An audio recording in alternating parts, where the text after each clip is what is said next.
It's Tuesday, June 17th. Here's what we're working on this morning.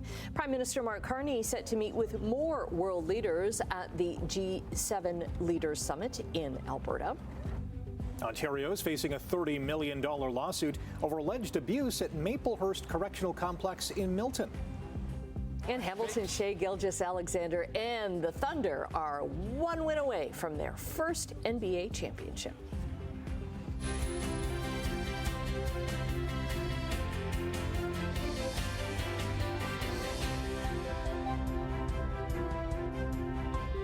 And it is quite a beautiful morning on this Tuesday. Thanks so much for joining us. Yeah, it's lovely. You know, temperature 14 degrees. We have some sunshine. However, we also have some fog. The temperature is sitting. I don't know whether you noticed any fog coming in. No, not at all. I did a little bit. Yeah. Oh, it was so foggy for me coming in. I was hoping I wasn't driving through one of the neighbors' hayfields. It was like, whoa, oh man.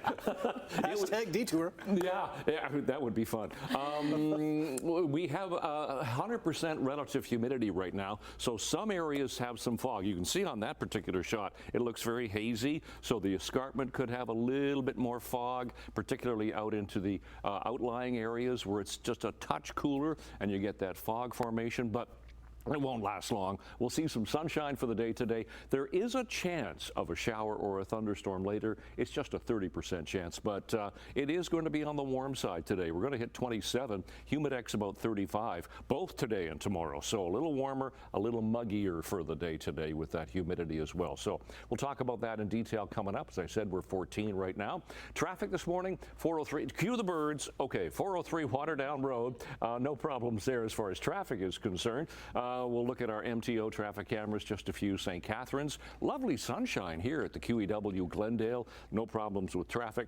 Top of the Skyway Bridge is pretty light. Even at Bronte Road, no problems around the area this morning. Collision free so far. Hopefully it'll stay that way. We'll look at weather and traffic coming up right now. The news. Okay, thanks very much, Brian. Prime Minister Mark Carney is set to meet with both the Ukrainian president and India's prime minister as the G7 summit enters its second and final day. Simone Gavras joins us now in studio with more on what to expect. Good morning. Good morning, Annette. Talks are moving ahead today without U.S. President Donald Trump. He announced late in the day yesterday that he would be leaving the summit early because of the ongoing crisis in Israel and Iran. Now, this means he'll be missing the day that Prime Minister Mark Carney had scheduled to focus on foreign policy. The news of his abrupt departure came not long after Carney's office confirmed that Trump had agreed to finalize a new economic and security agreement by mid-July. But the White House has yet to confirm its understanding of what the two leaders agreed to yesterday. Now, bilateral negotiations with the United States have been ongoing for more than a month. Earlier yesterday, Trump shared his thoughts on the two leaders' different approaches when it comes to trade. I think we have different concepts. I have a tariff concept. Mark has a different concept, which is something that some people like. But we're going to see if we can get to the bottom of it today. I'm a tariff person. I've always been a tariff. It's simple, it's easy, it's precise, and it just goes very quickly. And I think Mark has a more complex idea, but also very good. So we're going to look at both, and we're going to see what we're going to come out with something. Now, as one leader leaves, another one arrives. India's prime minister landed in Alberta last night for the G7 summit. More than 100 people gathered in Calgary to protest the arrival of Narendra Modi after the RCMP accused New Delhi of involvement in extortion, coercion, and homicide. Now, later today, we're going to be hearing more about how Prime Minister Mark Carney's bilateral talks with both the Ukrainian president and the Indian prime minister go a little bit later today. For now, things back over to you, Rick.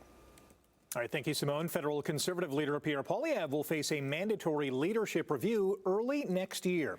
The Globe and Mail was the first to report the story. CBC adds the party's National Council has agreed the leadership review will take place in Calgary in January. Poilievre had been expected to lead a majority Conservative government until Prime Minister Justin Trudeau announced he was stepping down. Poilievre lost his own riding in April's election. The Conservative Party's constitution requires party members to vote on whether a leader should stay on following an election loss. The Ontario government's facing a $30 million class action lawsuit over alleged abuse at Maplehurst Correctional Complex in Milton. Lawyers say nearly 200 inmates were strip searched, zip-tied, beaten and pepper sprayed on December 22nd and 23rd of 2023. It's alleged inmates were left in their underwear for 2 days. Most of the inmates involved were awaiting trial. The proposed lawsuit still needs to be certified for a judge before it can move ahead. Ontario's ombudsman is also investigating the allegations. An international student with ties to Hamilton has been found dead.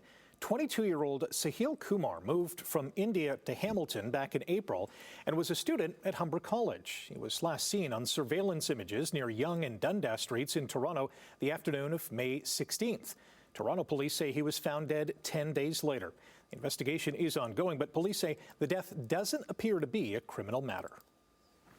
A 62-year-old Dundas man has now been missing for a week. John Edwards was last seen going for a walk in Dundas, and despite an exhaustive search of the area, he is yet to be found. His last known sighting was caught on video. He was walking westbound on Baldwin Street behind the McDonald's on Coots Drive.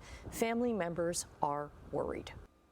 His cognitive impairment is quite severe. I would definitely refer to it as early dementia. He has a lot of short-term issues, memory issues that he struggles with. Hamilton police are going through hours of surveillance video trying to trace his movements. They say the search has been complicated by false leads involving another man who closely resembles Edwards. 62-year-old John Edwards left his home at St. Joseph's Villa in Dundas around 9:15 the morning of June 11th.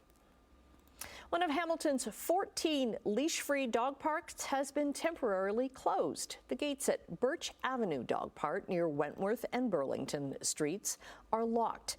The city is waiting until further testing comes back on initial soil screening. Because grass covers most of the park, officials say there's no risk to human health, but the impacts to dogs is uncertain.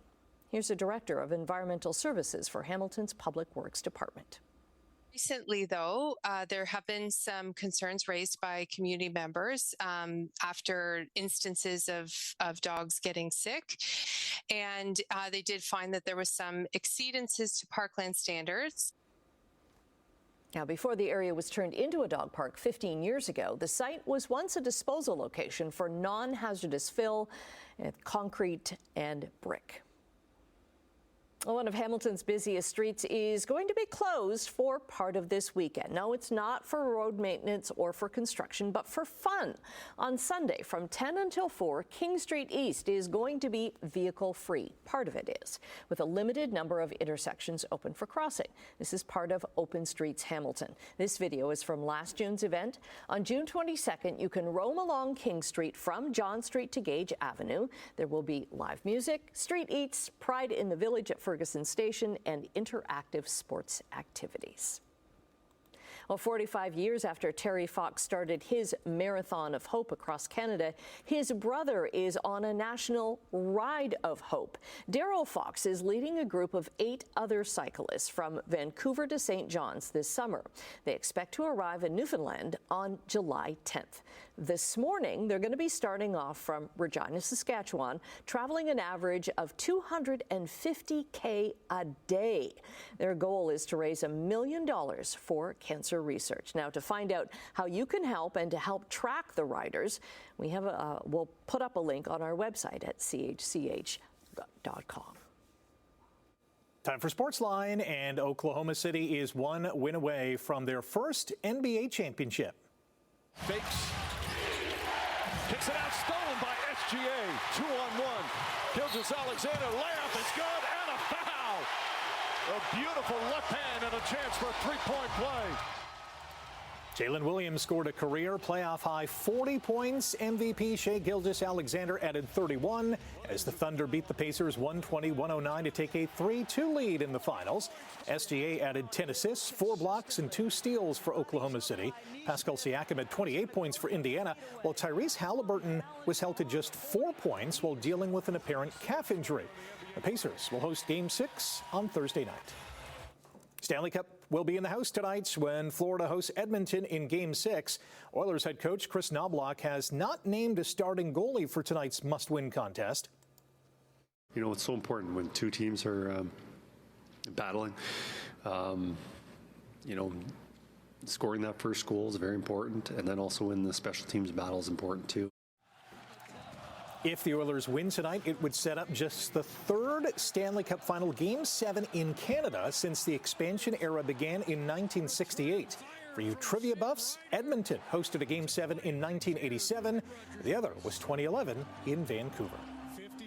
The 2026 Winter Olympics is still 8 months away, but we already know some of the NHL stars who will be playing for a gold medal in Italy in February. Team Canada General Manager Doug Armstrong has named Connor McDavid, Nathan McKinnon, Sidney Crosby, Brayden Point, Sam Reinhart, and Cale Makar to the roster and called those picks the easy ones. This is the tougher decisions will come later on as NHL players participate in the games for the first time since 2014. The USA's first 6 players are Leafs captain Austin Matthews, Brady and Matthew Tkachuk, Jack Eichel, Quinn Hughes, and Charlie McAvoy. Leaf sniper Willie Nylander was also named to Sweden's roster. History was made at the Men's College World Series. The 1-2. Swing and a miss! Greatness from Gage! A no-hitter! Arkansas's Gage Wood pitched the third no-hitter in College World Series history and the first in 65 years as the Razorbacks blanked Murray State 3-0 to advance to the round of 8.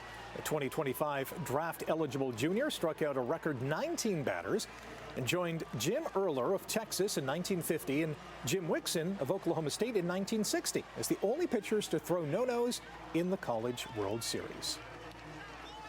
He's back. Put down your hot dog! 76! Oh yeah, Joey Jaws Chestnut has confirmed that he will return to compete in the Nathan's famous 4th of July hot dog eating contest on Coney Island in New York. He was banned from last year's competition when he signed on with Impossible Foods. That's a competitor of Nathan's. The 41-year-old competitive eater has won this event 16 times. He holds the world record of eating 76 hot dogs and buns in 10 minutes. What an honor. That is quite the honor. Canada faces Honduras tonight at Vancouver's BC Play Stadium in their opening game of the Gold Cup soccer tournament. And the former Japanese interpreter for Shohei Ohtani has begun serving a nearly 5-year prison sentence in Pennsylvania for bank and tax fraud for stealing nearly $17 million from the Dodger star. All right, time to have a look at what's happening on the roads, and we'll get to our forecast for today. We're looking at Tuesday, 17th June. We're looking fairly hazy at the moment, and I'll talk about that. But traffic this morning is doing fine. Nothing in the horseshoe. We are pretty light volume. We have the sunshine here at the 403 and Waterdown Road, so nothing there. Just a few MTO traffic cameras, QEW Martindale and St. Catharines, and all the way through the Red Hill Creek. Looks good. 403 coming out of Hamilton towards us. That's the camera at King. Not a problem there. Same with east of Royal Windsor and the QEW 427 Gardner connection combination there doing fine. So nothing on the roads in this area. All right, let's start with temperatures that we have right now. We're still sitting at 14 degrees this hour. The humidity is right up there at 100%, and we do have some patchy shallow ground fog this morning. I came through some patches this morning. They were pretty thick, but you might not even see any depending on where you are. The winds are very light and the temperature is right at the dew point, which means the air is saturated. So we're going to climb to 27 today, a little warmer than yesterday. Yesterday, 25, feeling like 30. Today, 27, feeling like 35. But there is a chance of a shower or a thunderstorm a little later on this afternoon. No problem with air quality. It's in the low risk category again for the day. Low pressure to the north of us is dragging a frontal boundary. Now it will get close to us, but it won't quite go through. We're going to stay in the warm air tomorrow, so another day of 27 feeling like 35, and then the cold front will go through, and that'll drop our temperatures a bit toward the end of the week. So today, 24 for Burlington, but otherwise 27, 28, 26 degrees for Peel and Toronto. Sun will start, and then chance of showers, thunderstorms later. It's just a slim chance. Tonight again, chance of showers overnight. Temperatures warmer, 18, 19, and 20 tonight. with that push of warm air. And then tomorrow, temperature again, 25 to 27 degrees. We're looking at some sun, but again, chance of a shower or thunderstorm, 29 for Toronto, a little warmer there. Humidex about 37. So out the door, 17th of June, there are some fog patches, so be careful. You might see some. So light winds this morning, temperature right now is sitting at 14. And of course, we will check the long-range forecast coming up. Annette, Rick. Okay, Emily is off today. So coming up in business news, New England governors say tariffs and anti-Canadian rhetoric from the U.S. government is taking a big bite out of their tourism.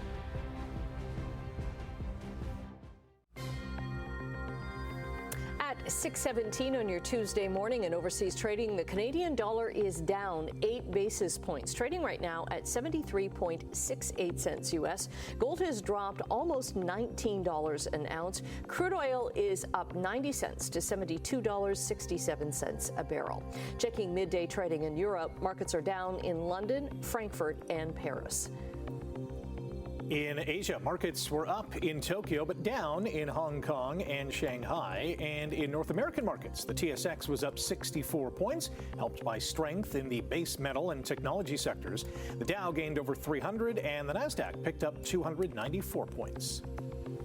The governor of Massachusetts says there are real concerns about safety and disruptions for travelers who cross the border into the United States. We have seen serious impacts and disruption to the supply chain. We have seen impacts that you can't quite put a price on, but are real. Concerns about traveling to the United States and safety. Concerns about traveling to the United States and what might happen in terms of border activity. Governor Maura Healey's comments come as Ontario Premier Doug Ford admits that he's asking Canadians to avoid travel to the U.S. Ford and 5 other Canadian premiers met with Healey and other New England governors in Boston yesterday. Healey says tourism numbers for her state and others are down between 20% and 60% because of tariffs and rhetoric by the U.S. president towards our country. The Port of Montreal says shipments to China rose 22% year over year in the first half of 2025 amid the U.S. trade war. The boost has made China the second largest export partner of Canada's second biggest port versus the 5th largest last year. However, the trade war is taking a toll on overall shipments, with the port reporting total cargo volumes are down by more than 2%. Montreal Port Authority CEO says higher volumes to Asia, Europe, and Latin America this year show how the port can connect businesses to markets across the globe amid a shaky trade relationship with the United States. Home sales across Canada were down 4.3% in May compared to a year ago. But the Canadian Real Estate Association says home sales were actually still up 3.6% last month from April. It's the first month-over-month increase at the national level in more than half a year. A senior economist says buyers have been sitting on the sidelines for most of this year so far, sensing that housing may turn around after initial tariff uncertainty. New home listings were also up 3.1%. The annual pace of housing starts was down in May. Canada Mortgage and Housing Corporation says the annual pace of housing starts dipped down 0.2% compared with April. The seasonally adjusted annual rate was 279,510 units in May, compared to 280,181 units in April. Well, starting Friday, Canadians can get free access to national parks and historic sites. That's when the government's Canada Strong Pass takes effect. So it offers free admission for all visitors to national parks, national historic sites, and national marine conservation areas that are administered by Parks Canada. It also gives a 25% discount on their camping fees. The program also offers free National Museum admission for children 17 and under and a 50% discount for 18 to 24-year-olds. The federal culture minister says if you've already purchased park passes or booked camping, you can get a refund. And the great thing is that you don't have to have a physical pass. You just kind of show up. Yeah, it's amazing. Yeah. We've got a great story about a museum. Well, actually, it's a not so great story for the museum coming up. And we're also going to be back with traffic in your 7-day weather forecast. Stay with us. Good morning, 624, Tuesday morning. Let's check traffic. There's nothing going on in the Horseshoe, so I'm just going to flip around some cameras. Well, I tell you, I don't normally talk about traffic in Toronto. Well, as you can see here, Toronto-bound Skyway Bridge is getting a little bit busy. But as far as Toronto traffic is concerned, I don't normally talk about it an awful lot unless it's something major. And we do have major problems in Toronto right now. Southbound Don Valley Parkway is closed completely at Richmond, and the eastbound Gardner is closed at Jarvis, and that's for an ongoing police investigation in that area, so just to be aware. Here's what's happening with our temperatures at the moment. Hamilton's temperature sitting at 14, a little better for Toronto at 15, 16 for Grimsby and Mississauga. Our seasonal temperatures for this time of year, we were above that yesterday. We got to 25 yesterday, seasonal's 24, 13 for the overnight low. Those are our Sun Times records for today. And for school today, we should be 21 by the first bell this morning at 9, some sun clouds, and then a little bit of sun, but still chance of a shower or thunderstorm, and 27 after school. So 27 will feel like 35 today, so a little stickier for the day. 19 overnight, a warmer night. Tomorrow 27, feeling like 35. Both days, bit of sun, but chance of showers, thunderstorms. Showers will linger on Thursday as temperatures come down a bit with the cold front. Summer on Friday evening, and 24. Then a fairly cloudy day Saturday, and a chance of a shower for Sunday. But look at those temperatures Sunday and Monday, 31 and 33. That's your forecast. Annette, right? Okay, thanks very much. I'm cringe to see this, but an Italian museum is picking up the pieces literally after a valuable piece of artwork was seriously damaged. Security video from a Verona museum shows a couple posing for photos in front of a sparkly, crystal-covered chair. Then the man sits down. Oh, no, don't. Bad idea. The seat and legs snap. The couple bolts out like nothing happened. Oh, yeah, I'm out of here. The chair was inspired. The chair was inspired by a Vincent van Gogh painting and apparently not designed for sitting. The museum's director says this is a nightmare for any museum. Luckily, they were able to fix the delicate design. The identities of the people involved are unknown, and an investigation is ongoing. Well, it looks like there's a piece of paper there, probably warning, do not sit. Yeah, like it's on a stand. There's probably the artist's name on it. And they're like, okay, we're out of here. What would prompt you to sit on that for a photo? Maybe they were really tired. But then again, the floor is right there. The floor is right there, yeah. Stay with us. More to come after the break. Good morning.